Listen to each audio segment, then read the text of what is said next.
Miguel. Buenas, Miguel, ¿qué tal? Bienvenido. Hola, ¿cómo estás? ¿Qué Muy tal? bien. Muchas gracias. Y una primera pregunta que nos va a situar de maravilla, además. Hay una parte que no depende de nosotros, que son las precipitaciones que han de caer sí o sí. Eso se nos escapa. Una Efectivamente. segunda parte es el consumo que hacemos del agua nosotros, que tiene que ser mucho más responsable, obviamente. Efectivamente. Hay una parte que sí tiene que ver y es el cambio climático. Nosotros afectamos con el transporte y con otro tipo de medidas que hacemos y afecta sobre el clima. Pero vamos a hablar sobre la parte de consumo, lo que podemos hacer en el día a día y de forma directa. Y voy a comenzar de una forma muy clara en esta mesa que tenemos. Una pregunta que podrá alguno decir, pues es un poco tonta. ¿Cuánto agua creéis que tengo en esta botella? Pues esa es de litro, ¿no? De 750 Es un de poco de litro, 750, así, sí. por ahí. No tiene etiqueta, pero marcaría de 1 litro. La realidad es que sí, efectivamente, dentro hay 1 litro de agua, pero para producir esta botella hemos necesitado no 1, sino 2, 3, 4 y hasta 5 litros de agua para producir una sola botella. 5 litros. 5 Pero litros. ¿En la mecánica de la industria o en dónde está la Efectivamente, nosotros estamos considerando siempre el agua que está dentro de la botella, pero para producir esta botella y para reciclarla, en el mejor de los casos, el total, todo el circuito, gastaríamos 5 litros de agua. Para que nos hagamos una idea, en lo que va a durar este programa, Sí. a lo largo de todo el programa, en el planeta se van a consumir 155 millones de botellas como esta. Cualquier medida que hagamos que suponga evitar una, ya estamos reduciendo una cantidad importante, porque 155 millones como esta significa 800 millones de litros de agua. Una barbaridad, en un tiempo récord. Y esta regla de 3, Miguel, imagino que la podemos aplicar a casi cada elemento, cada cosa que consumimos, además de manera masiva, por desgracia. Efectivamente, y tiene también una reducción, es decir, lo que hagamos reduce de forma considerable. ¿Cuál sería la alternativa que podríamos pensar? Evidentemente no es no consumir agua. Hay zonas donde podemos consumir agua normal del grifo, pero ya tenemos en el mercado también botellas con productos reciclables que pueden ser utilizadas y que podemos elegir en el propio mercado. Una medida tremendamente importante y sencilla: una vez bebido, depositado al contenedor amarillo. Reciclarla. Reciclarla. Eso ya supone un ahorro muy importante. Pero fíjate, ahora viene las Navidades, que comemos muchísima carne. Tenemos aquí 1 kilo de ternera y nos comentabas antes lo que cuesta producir este kilo de ternera. Cuéntanos. Porque Pues, da que pensar, se le quitan a uno las ganas de comer ternera o al menos hacerlo de otra manera.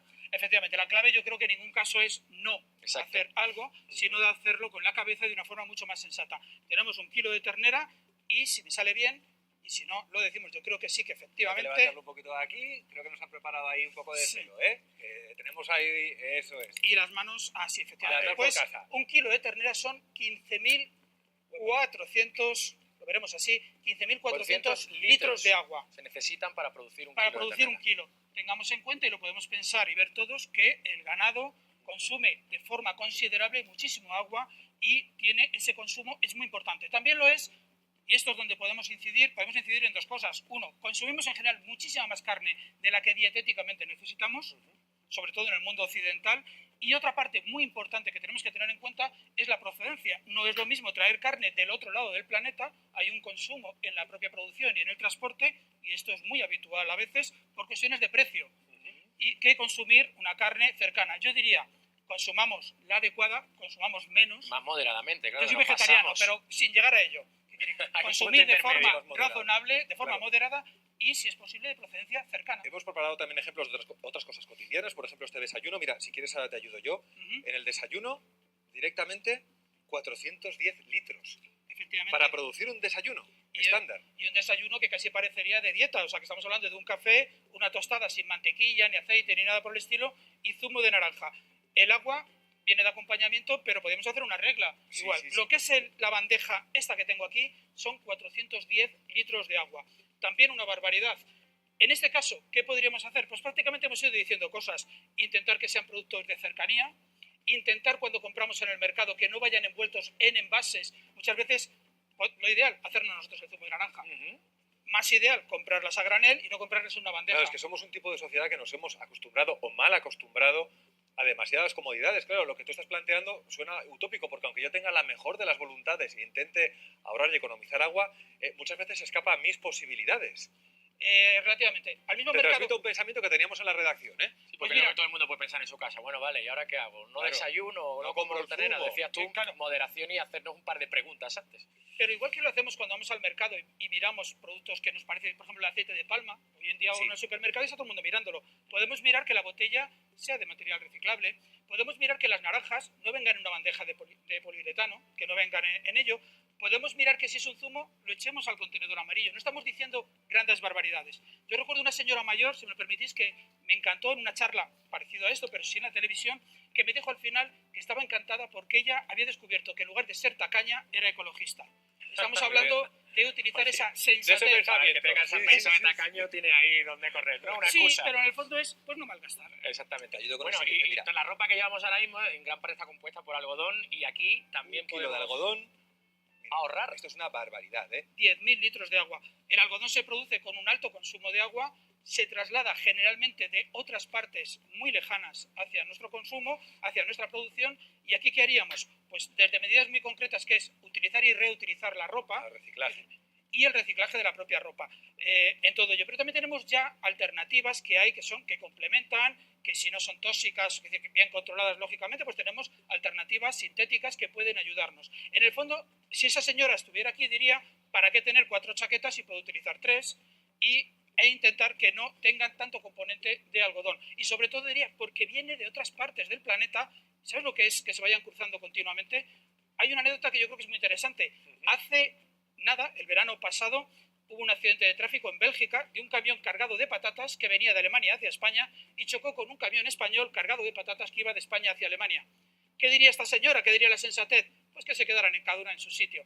Las reglas del mercado probablemente cuando uno compró y el otro nos decían que era más barato. Dejaban un margen de beneficios. Sí, pero apliquemos la sensatez. Probablemente tenemos componentes más cercanos en nuestro entorno, tenemos componentes más ecológicos y algo muy importante también, los tintados. Los tintados cada vez más, y la industria lo está haciendo, lo utilizan. Y yo voy a hacer un apunte muy rápido. Pensemos también realmente si necesitamos estas cosas, porque nos hemos convertido en una sociedad de consumo muy rápido y de prendas muy, muy baratas de usar y tirar. Y también esa mentalidad quizás habría que ir al menos modificándola. Y el 3x2 Aunque hay cosas ya mucho más cotidianas, ¿sabes? Sí.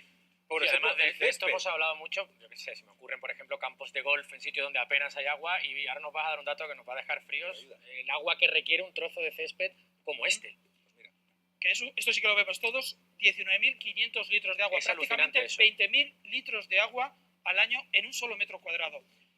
¿Y qué nos estamos acostumbrando? Pues en la meseta, en la parte principal de España, nos estamos acostumbrando a ver césped en muchísimos sitios. Y no es autóctono, no es lo mismo en un sitio donde llueve, no es lo mismo el césped en Cantabria, por decir algo. En Galicia yo no me atrevo a decir que llueva porque la sequía va provocando eso. Las cosas, sí. Pero en Irlanda, en muchos países donde llueve. ¿Tenemos alternativas? Sí, muchos ayuntamientos lo están haciendo. Tenemos plantas de bajo consumo de agua. Estamos muy a la cabeza en España, que eso también es bueno, en investigación de plantas de bajo consumo y de cómo hacer que el césped, porque hay muchos tipos de césped, consuma menos agua, Sí. y sobre todo no ponerlo donde no es necesario. Tantos campos de golf, nosotros tenemos tantos campos de golf, por ejemplo, en la Comunidad de Madrid como en Valencia. Y es una barbaridad No tiene lo que sentido. tenemos. Cerca de 50 campos de golf de césped. California, que también tiene campos de golf, yo no estoy ni en contra ni a favor del campo de golf, tiene campos de golf ecológicos, con plantas de bajo consumo de agua, con césped que absorbe menos agua y quizás el césped solamente donde se lanza la pelota, pero no durante todo el recorrido. Utilizar la cabeza en todo ello. Muchas rotondas están ya cambiándose por rotondas en muchas ciudades que son de césped artificial. Nos gusta estéticamente, ¿por qué no? Pero no consumen agua. Y hablabas antes, estabas hablando de botellas biodegradables, de soluciones de alguna forma, bueno, para evitarnos todo lo que genera, todo el plástico y toda la contaminación que genera. Antes veíamos una de las soluciones, esas bolas que son biodegradables, donde de alguna forma podemos hidratarnos sin generar esos residuos. Mira, Sí, aquí tenemos esa imagen. Las he preparado para despedir a Miguel por lo menos con una sensación agradable, ¿vale? Con Hay una solución, sonrisa. hay esperanza. Sí, porque las cifras nos hacen recapacitar. Pero en todas hay solución y hay una esperanza. Que todas depende de nuestra voluntad, que es lo más importante. Y si me lo permites, hay que decir con esto, también hacer una reflexión muy lejana. Que decir, muchas veces se habla también mal de los medios de comunicación, todo el mundo puede hacer cosas mal, pero en este caso, ¿por qué conocemos los ciudadanos que hay sequía y cuáles son las medidas? Exclusivamente por los medios de comunicación. Creo que es importante. En todo este periodo no hemos visto ni una sola campaña de concienciación. Y las administraciones van por detrás. Excepto los medios de comunicación, y me gusta ponerlo en positivo también. Pues Miguel Aguado, muchísimas gracias por habernos hecho recapacitar, por hacer que pensemos al menos sobre las cosas que consumimos día a día y las consecuencias que tienen.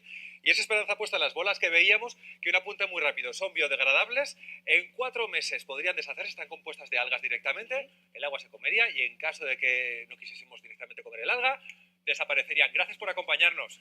Gracias, Miguel. Hasta luego, Miguel.